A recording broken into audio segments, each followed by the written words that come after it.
Good morning, everybody. I have a lot to cover in a relatively short amount of time, so I'm going to try to be pretty quick. But a short background on the Eight Pillars of Joy are that the book that I'm going to be summarizing is a 5-day conversation between the Dalai Lama, who is one of the central figures of Buddhism, and the Catholic Archbishop Desmond Tutu, who is an important figure in Catholicism currently. Um, they had a 5-day conversation with a person there who recorded most of the conversation and interjected as necessary. And they discussed what it meant to be joyful, how to achieve joy, and the best ways that they could do it. And what we got out of it were the 8 pillars of joy, which are now taken very seriously. Um, so the 8 pillars of joy are perspective, humility, humor, acceptance, forgiveness, gratitude, compassion, and generosity. These are split into two groups of mind and heart. The first four were of mind, and the second four were of heart. The first one I'm going to talk about is perspective. I'm going to go in order. Perspective talks about the way that you need to be able to see things from generally a different perspective. If you see things just the way that you see them, then you're not seeing anything as it actually is.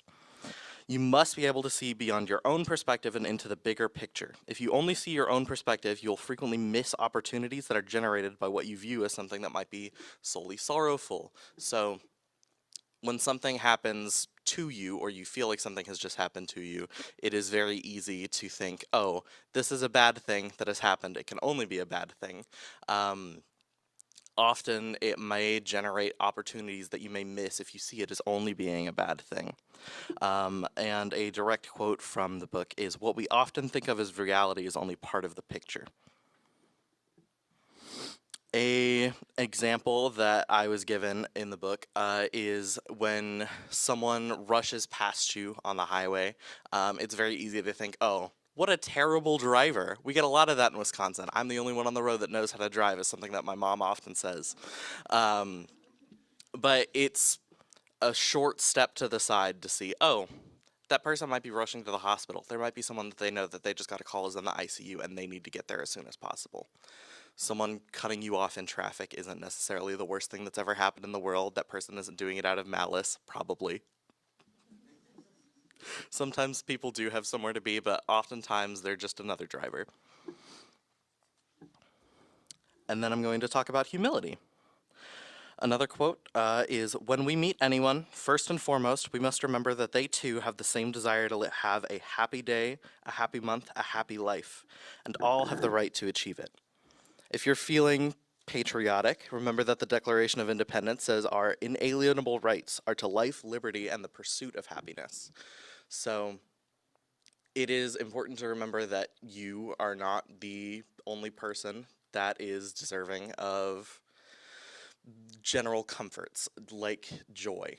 It is easy to get caught up in feeling superior in some way to any person. And a lot of people here aren't going to think that way. They're going to be very understanding and think the same way that it's recommended to. But there are obviously going to be cases where you feel like you may be better than someone in some specific way. You may feel more powerful, more worthy of something, more spiritually present. But we're all people, we're all human, we're all living the same life, the same day to day, generally. It's important to remember that we're all the same creature living different things. So, humility talks a lot about remembering that you are the same as people around you, regardless of your status, regardless of your ability to do things, regardless of your age, your experience, your talents. You are the same as every other person. Humor is something that connects us all in a very unique way. They talked a lot about humor in terms of laughing at the ridiculous aspects of being human. The Dalai Lama specifically gave examples of making stories up that were metaphors for racism, and then getting entire crowds to laugh at what was previously the apartheid in South Africa. And even though it was just this horrible traumatic event that happened to them, he explained it in such a way that they understood it after the story and were like, this is a little bit ridiculous that people are seeing each other and thinking, oh, I'm better than this person because I have lighter skin. It's something that you have to step away from a little bit just to be able to see that objectively that thought process is very silly, and in the face of challenge you have to be able to step away and give yourself a moment. um, Humor should also be used to bring together, not to separate. So the Archbishop Desmond Tutu gave examples of talking about things like high society as well. Like, how ridiculous is it that just because you have more expensive clothes or a bigger house, that you're suddenly better than every other person who's also just a person? So it ties in a lot with the idea of humility. Acceptance. Another quote I'm offering is that stress and anxiety come from our expectations of how life should be rather than what it actually is. So, radical acceptance is a thing that's preached pretty often these days, just taking everything as you can instead of working on what you can do to change them. Um, if you can't change something, why should you be chronically sad about it? Obviously, it is perfectly reasonable to feel the emotions that you're feeling in the time that you're feeling them, but if you can't do anything about it, then there's no point just staying sad about it. If you are working to change something, then go work to change it. Your feelings while you're working to change it aren't going to change what you're doing. So be empowered. Feel like you're making a difference. If you can't make a difference in something, find a way to make a difference in something else that you have control over. If you allow things to be what they are instead of what you want them to be, and work to improve the things that you can actually improve, you will make room for joy, because sorrow does not do work. Okay, on to the pillars of the heart. So the first pillar of the heart is forgiveness. Forgiveness is something that I've personally struggled with, because forgiveness is a lot different than it's taken in often like Christian mythology. So forgiveness is often given as this thing that you do to another person for that other person so that they can move on with their lives. Forgiveness is something that you do for yourself so you can move on from what happened. There is an important distinction between forgiveness and simply allowing others' wrongdoing, is another quote that I really liked about forgiveness. Forgiveness is letting go of a negative emotion in spite of negative actions taken. It is choosing to stop letting something continue to hurt you after the initial damage. It's not forgetting, it's not letting yourself be hurt again, but it is letting go of something negative to make room for more positive to happen. It ties in again with that idea of acceptance. If you can't change the past, then what point is there continuing to center yourself on it? Gratitude. Gratitude is a key point in forgiveness, because if you are not grateful for the things that you have and you cannot make room to be grateful for them, then you will not be able to find joy in new things, because they will just become things that you have. Every day, think as you wake up, I am fortunate to be alive. I have a precious human life. I am not going to waste it. And gratitude is the elevation of enjoyment, the enabling of enjoyment. If you allow yourself to feel joy, if you are grateful for what you have and what you can have and what you did have, then you will find joy in little things like waking up and being able to go get your coffee, and hedonism and general small pleasures. There is immense joy to be found in simple human pleasures, whether those be of the heart or of the body. Being ashamed of those things is for people with Catholic guilt. Being grateful is one of the most important routes to finding joy in your life. Our next step is compassion. Compassion is what connects a feeling of empathy to the will to do something about it. So just because you feel compassion or just because you feel compassionate towards another person doesn't mean you're necessarily going to do something about it, but the real true feeling of compassion is feeling that way and doing something about it. Compassion must be cultivated, even though it comes naturally. So, feeling empathetic is a natural human trait. We have several disorders that we diagnose that are based on lack of feeling of empathy, or things that are considered symptoms that relate to lack of feeling of empathy, because empathy is such inherent trait of being human.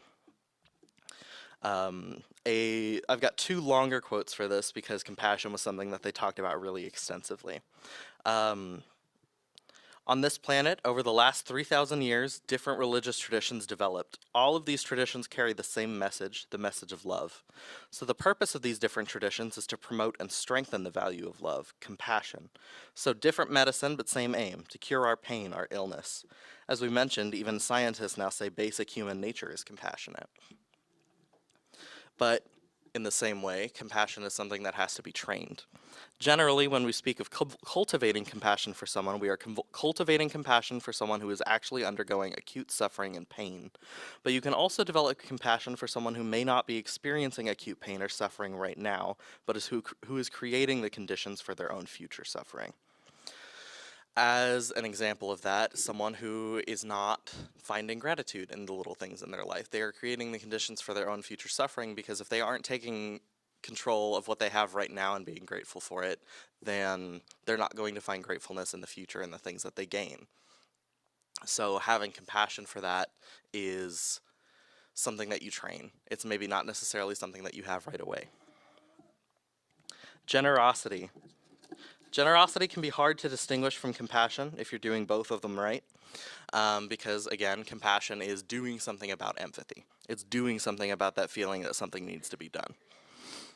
Generosity is most felt when you do something for the sake of another person. Gifts of, time, talent, treasure are all valid ways to give, and giving something to others makes room for yourself to receive more joy than you gave away in the first place. If you are giving to other people gifts of yourself and of things that you can offer, if you have room to offer them, you are making space, you are taking away from yourself, and you are leaving something there to receive more joy than you got in the first place. It doesn't math very well. They even talk about this in the book. They say if God exists, he must be very bad at math, because you are giving yourself more joy than you are getting back. If you have ever done traditional like Christmas gifts, when you that's so real. Um, when you give something away, you get back that feeling of joy, even though you've just given something away. You should feel like something is being taken from you, but instead you're getting the gift of giving something to another person and getting back the joy that you receive. I have now covered all of the 8 pillars of joy. I want to speak a little bit more on what joy actually is. So, joy is not just happiness, it's not just a feeling of contentment. Joy is it's generally it's this feeling that you've done something right, and this feeling that there is goodness to be found, that there is good out there, and that there is good within you, and that there is good all around you, and being happy about that.